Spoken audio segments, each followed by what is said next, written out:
చెప్తున్న మొదటిసారిగా 82 నేను సంజయ్ మంచి స్టార్ట్ చేసినప్పుడు విజయవాడలో ప్రెస్ కాన్ఫరెన్స్ పెట్టాను ఆర్టీసీ చైర్మన్గా.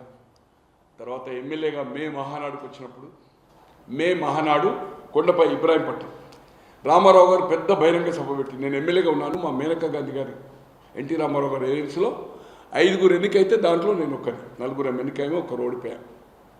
తర్వాత రాజీనామా చేసిన సాగు విజయవాడతో నాకు చాలా అనుబంధము. జయప్రకాష్ గారు 78లో ఎన్నికైన జయప్రకాష్ గారు కానీ జలీల్ గారు కానీ ఒక మాజీ మంత్రి ఉండే అతని పేరెంట్ నాందెల్లి భాస్కరరావు గారు అయితే అడ్వకేట్గా ఉన్నప్పటి నుంచి పరిచయం.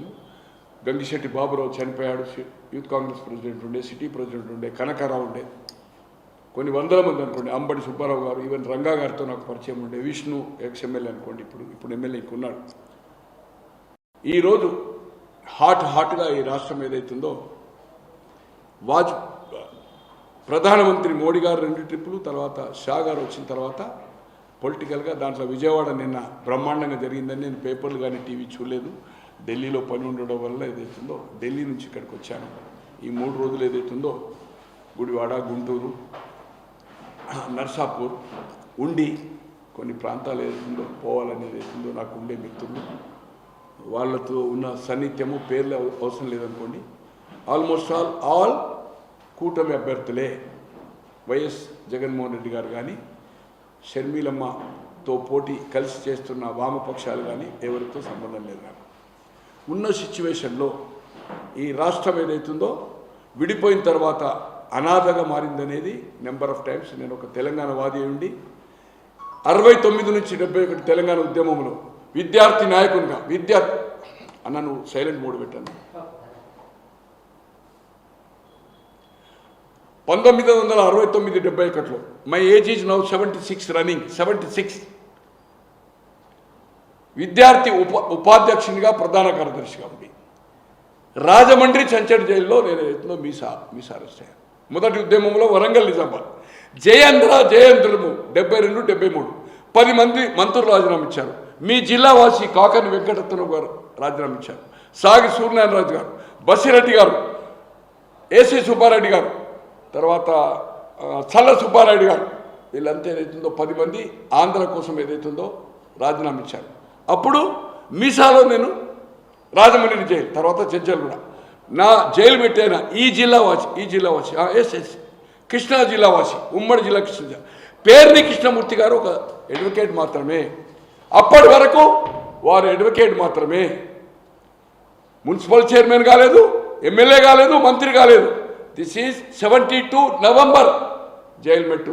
కొనకల్ల గణపతి గారు, కొనకల్ల నారాయణరావు గారి తండ్రి, అప్పుడే ఆయనకు 71 సంవత్సరాలు. ఆయన గతులచర గారి శిష్యుడు. ఆయన నా జైలు మెట్టు రాజమండ్రిలో. వెంకయ్య నాయుడు గారు విద్యార్థి నాయకుడు. వెంకయ్య నాయుడు గారి వయసు కూడా ఈరోజు అనుకుంటున్నా 76 నా వయసే. మాదాల జానకిరామ్ మాజీ మంత్రి, అగస్టియన్ వాళ్ళు ఆంధ్రసేన విద్యార్థి నాయకులు. వాళ్ళు రాజమండ్రి జైలుకి వచ్చిన తర్వాత మేము నాతో పాటుగా ఇంకిద్దరు, కృష్ణారావు అని మున్సిపల్ చైర్మన్ మా దగ్గర ఉండే, తర్వాత అయ్యాడు 3 సార్లు, యాదగిరిరావు అని విద్యార్థి సంఘ అధ్యక్షుడిగా ఉండే. మేము మళ్ళీ హైదరాబాద్ చెంచల్గూడ జైలుకు ట్రాన్స్ఫర్ అయ్యాము. అక్కడ నాగం జనార్దన్ రెడ్డి, నాయి నరసింహారెడ్డి, ఈశ్వరీబాయి, సత్యనారాయణ రెడ్డి గారు 2 సార్లు రాజ్యసభ గవర్నర్గా ఉండే. ఉద్దండులు జైలు మెట్టు. తో అప్పటి నుంచి ఈ ప్రాంతము గురించి కానీ ఉద్యమాల గురించి కానీ తెలుసు. కానీ రాజకీయ ప్రయోజనాల కోసం కేసీఆర్ పట్టిన దొంగ దీక్షకు భయపడి దాన్ని సెంట్రల్ ఇంటెలిజెన్సీ ఫెయిల్ అయ్యాది, స్టేట్ ఇంటెలిజెన్సీ. ఆయన పట్టిన దీక్ష ఫేక్ దీక్ష. అట్లా 40 సంవత్సరాలు ఉండొచ్చు. ఒక షర్మిల అని ఇంపాల్ మణిపూర్ రాష్ట్రంలో 16 సంవత్సరాలు ఫ్లూయిడ్స్ తోటి ఉంది.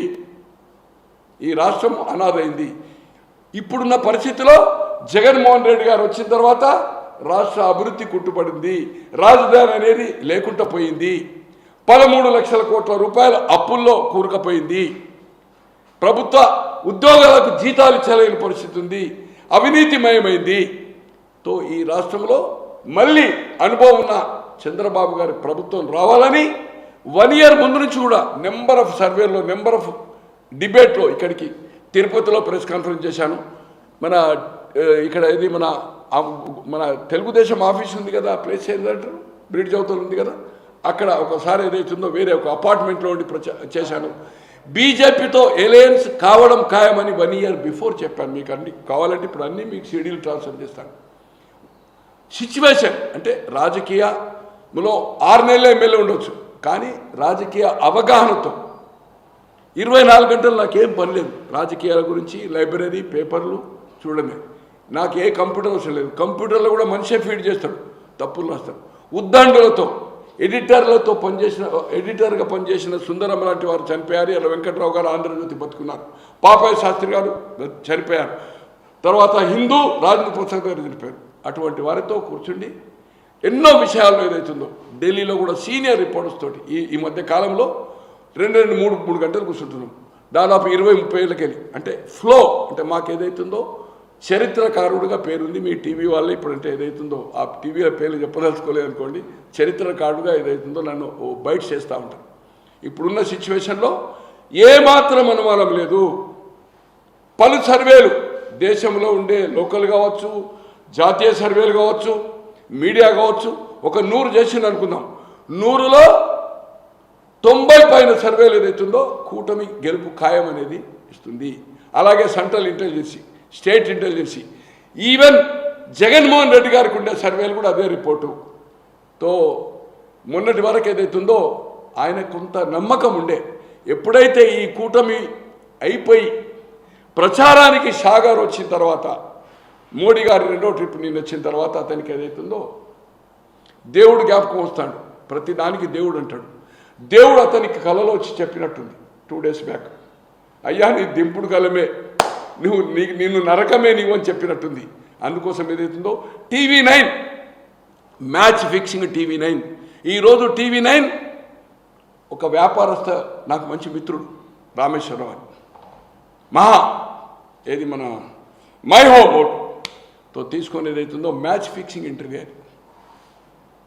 మ్యాచ్ ఫిక్సింగ్ ఇంటర్వ్యూలో బ్రహ్మాండంగా ఇంట్లో కూర్చుని చేసింది. ఏసీలు పర్ఫెక్ట్ ప్రిపేర్ అయ్యి మంచిగా డ్రెస్ చేసుకొని మేకప్ చేసుకొని వచ్చినా కూడా ఏదైతుందో గొంతు గీరుపోయి, నేను అనుకుంటున్నా నా భాషలో చెప్పాలంటే మీరందరూ చూడండి, ఇప్పుడే ఇక్కడ చూద్దాం. ఏడుపు అంటే గద్గద కంఠంతో ఏడవడం తక్కువ. నాకు అతను కుమారులు అన్నటువంటి రాజశేఖర రెడ్డి గారితో ఆ కుటుంబంతో నాకు అనుబంధం ఉంది. నాకు నిన్న రాత్రి చెప్తున్నా, I swear of God, you are believe or not, నేను వెంకటేశ్వర స్వామి, సాయిబాబా, భగవంతుడు, తల్లిదండ్రులు, తర్వాత రాజశేఖర రెడ్డి కేవీపీ గారిని నేను ఒక భగవంతుడి కింద కౌంట్ చేస్తాను. రాత్రి నాకు రియల్లీ చెప్తున్నా అంటే కళ్ళకు నీళ్ళు వచ్చినాయి. మీరు నా కళ్ళు చూడండి. ఒక ½ an hour కూడా నిద్రపోలే. ఢిల్లీకి వెళ్ళి అవుతుందో 6 గంటలకు ఫ్లైట్ ఉంటే విజయవాడ ఫ్లైటు, నేను 2 గంటలకు వెళ్ళేసి టీ తాగి ఎయిర్పోర్ట్కు 3:15లో ఉన్నాను. 3:15కు ఉన్నాను. అతన్ని చూస్తే పాపం అనిపిస్తున్నది. అంటే మనం చూస్తాం జనరల్గా, ఎవరైనా దుర్మార్గుడు ఉంటే ఒక గ్రామంలో ఏదైతుందో ఒక లేడీస్ని బరించి మన వీధికి వచ్చి ఏదైనా చేస్తే వాడిని ఉరికిచ్చి కొడతాం. ఒక అరే చాలా బాగా దెబ్బలు పడ్డాయని ఏదైతుందో మళ్ళీ నలుగురు మనం అడ్డం ఉంటాం. పాపం అనిపిస్తుంది. Is a finish. ఆ ఇంటర్వ్యూ చూసిన తర్వాత why not 175, why not 25 Lok Sabha అనేది ఎక్కడ అటువంటి పదం కానీ ఆ బాడీ లాంగ్వేజ్ కానీ 1.5 hour ఉండొచ్చు. నేను బయట చూసిన దాదాపు ఒక 30-35 నిమిషాలు, అది 4 సార్లు చూసినా కూడా నాకు రిజిస్టర్డ్ అయితే లేదు.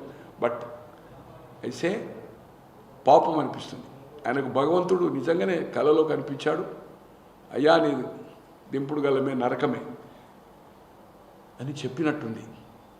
ఈరోజు టూర్ పోతారా ఫారెన్ పోతారా అని తీసిపెట్టండి. ఈరోజు ఈ కూటమి మినిమం 19 లోక్సభ, 19 to 21, 3 నుంచి 6, 4 నుంచి 6, 25 కంటే ఇది 19 నుంచి 21, అది 4 నుంచి 6. అలాగే 125 అసెంబ్లీకి తగ్గకుండా 143, 144 అసెంబ్లీ, అది 48 నుంచి 22, 23 నుంచి 48 మాత్రమే. ఏవిరా బిడ్డ ఇదేనా రావు కాక గదేంది మీరు ఓట్లేనికి పోలే?